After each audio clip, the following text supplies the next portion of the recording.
you're formally trained, formal education. We're trained to solve problems in a certain way. When you work for an organization, they have certain ways of doing things. There's good ways of doing it, not good ways of doing it. So we lose that ability to experiment, improvise. And in fact, it's been estimated that most adults over 40 display less than 2% of the creative problem-solving ability of a 5-year-old. And when I look at my son, you know, he's 9, and I have no doubt that that's true. That he is a better problem solver, more creative than I am, even though I've had years of training in problem solving. They just don't have the same constraints that the rest of us have developed over time. So, different types of conceptual blocks that we're faced with. One is constancy. I guess another word for it is consistency, which is a good thing. When you're mature, you know, viewed as intelligent, it's a good thing to be consistent. You don't want to be an airhead, you know, flighty, all over the map kind of person.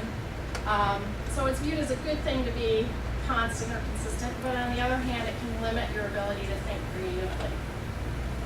Another one is commitment. You know, we all tend to have past experiences that we bring to the table. Most problems are seen as variations of past problems that you've encountered and you've solved in a certain way, and so as you approach this new problem, you kind of have, sometimes it's difficult to look outside of that past experience. Another one is compression, artificial constraints. We tend to put boundaries on ourselves and around the problems without even realizing that we're doing it. I do an activity with the students when we get to this part that's kind of fun.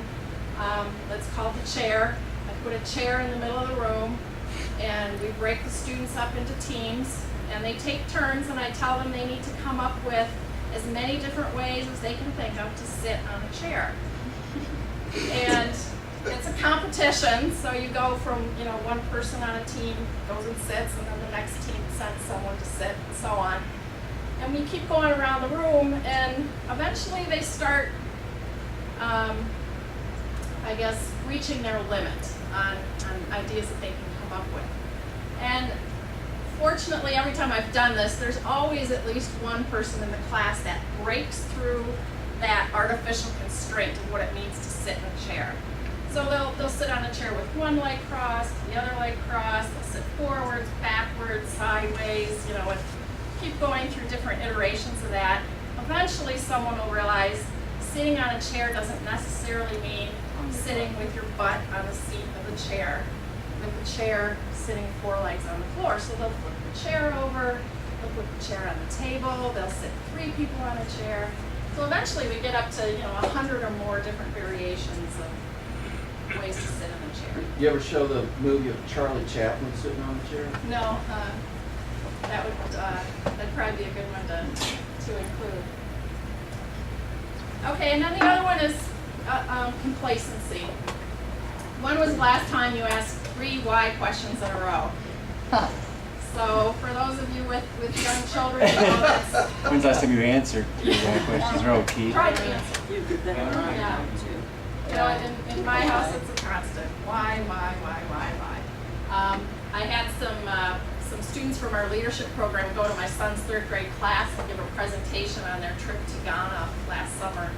And one of the students made the mistake of saying, you know, does anyone have any questions? Just go ahead and shout them out. Well, the room was just, you know, complete chaos. Every kid in the room had several questions they wanted to ask. And the college student, interestingly enough, said why they didn't expect that. They expected it would be like a college class where it's like pulling teeth trying to get students to speak up in class and ask questions. So at some point over that time period, we lose that ability to just, you know, yeah, that's probably about it. Another aspect of complacency is a bias against thinking. If you were to walk by someone in the workplace and they're just sitting on their desk with their feet up and staring off into space, you think they're not doing anything. You know, they're not working hard, they're just goofing off. We have this cultural bias against just thinking, stopping and thinking about things. And so, and we also have an emphasis on thinking with our left brain instead of our right brain. So, all of those things together kind of drive us toward this traditional way of thinking, where we evaluate new ideas through old ideas. We feel like we have to approach things in a logical and objective way, sequential way, and that, you know, there needs to be a lot of fact and justification behind everything that we do. So the good news is that you can be trained, you can develop the ability to think creatively, and there are a lot of techniques that are out there that you can practice, and we're going to do a few of those this afternoon. Synetics, analogies, you know, thinking in terms of, okay, what else does this make me think of? What does this remind me of? I have a couple of, anyone that's familiar with Gary Larson's Fireside cartoons, he's a master at making the strange familiar and the familiar strange. That's when he develops his cartoons around this idea of analogies or synetics. So I don't know if you can read that at the bottom, but afraid of what they might find clogging the drain. And here's another one of my favorites. That's a good one. Okay, reversal, how do you turn things around, turn them upside down? There's a great example that we share with the students about a parade, 4th of July parade in the city of Sandusky, Ohio. Is anyone from Sandusky? Apparently, quite a few years ago, they encountered a situation where the city said, if you want to hold your parade, you're going to have to purchase liability insurance. And the city said, well, with the number of people that participate, and you know, there's no way we can afford it. So they were faced with, you know, either coming up with a solution or canceling the parade altogether, which they didn't want to do. So, what are some common solutions that you might come up with? Ways of being able to hold this parade with this requirement of liability insurance. Start your own insurance company? Okay. Self-insure it in some way. Have people sign off, liability waiver. Another one was charging admission for the parade. All of these kind of focus around one aspect of the problem, which is a financial aspect, and how to get around that. What they ended up doing was really kind of reversing the problem altogether. Came up with a really creative solution where they had a stationary parade. That's what I was going to say, have it in one place. So they had all the parade displays, floats, bands, everything in a stationary place along the road, and the spectators walked up and down the parade. So, really creative way to get around. With that, they didn't have one being like an ecker.